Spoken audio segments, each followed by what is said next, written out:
Back in 2012, I made a kind of lengthy video titled Cold Turkey Defined or Cold Turkey Quitting Defined. And I'll put a link in to the video description here to that video. It was kind of long. It was over 15 minutes, and it was kind of a complex topic because it was getting confusing to try to understand what anybody was saying in tobacco control, in public health, scientists, not normal people, but in these groups, what cold turkey was. There just seemed to be this definition all over the place at the time. And that video discusses it in detail, how people who were quitting by gradual withdrawal were called cold turkey quitters, and how sometimes people who were going to programs that made them stop abruptly, they weren't exactly cold turkey quitters because they went to a program. And it was kind of boiling down to what they were calling cold turkey. And some of the key definitions was anybody who wasn't using a nicotine replacement product or a pharmaceutical, Zyban or Chantix or whatever was out.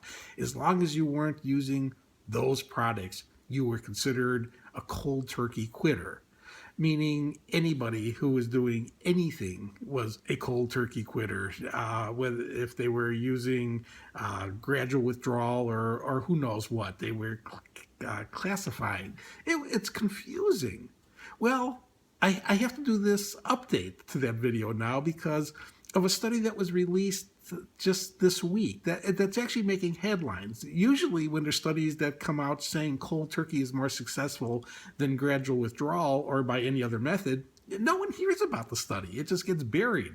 I'm going to attach another video link in here. It's Whatever You Do, Don't Quit Cold Turkey. And it talks about that particular problem. Well, here there was a study out this week that said, and it's now generating the headlines, that cold turkey is more successful than gradual withdrawal. Although that study didn't use the term cold turkey, they used abrupt cessation. But again, most people would take that to mean, and this is how the reporters are interpreting it, that's how the media is transmitting it, that it's cold turkey is more successful. But if you go look at the protocols of that study, who they were considering abrupt cessation people, what were their criteria for this? Well, those people were given nicotine patches. They were using nicotine replacement product to quit smoking, but they're called a cold turkey quitter. And the successful people, they were saying that the people they were measuring success, the people who were going abrupt cessation as opposed to people who were gradual reduction, they were all given nicotine replacement products both during and after what they were considering the success time period, which means that they were still likely using, many of them, on both groups, were still using nicotine replacement products after they were considered successful quitters. So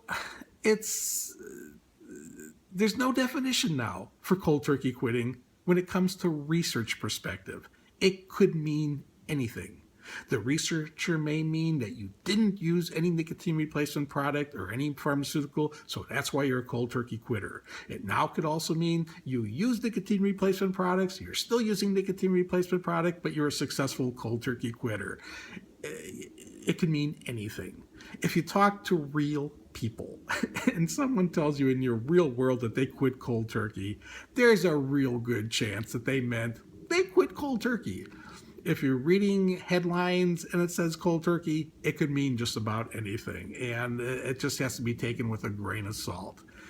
Bottom line, though, if you want to quit smoking, the most successful way to quit, the easiest way to quit, the safest way to quit, the cheapest way to quit, it's by going cold turkey. It's the way that the vast majority of successful people who have stopped smoking did it.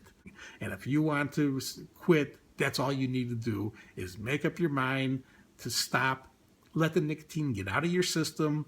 Once it's out, all you need to do to stay off of smoking is simply to stick to a personal commitment to never take another puff.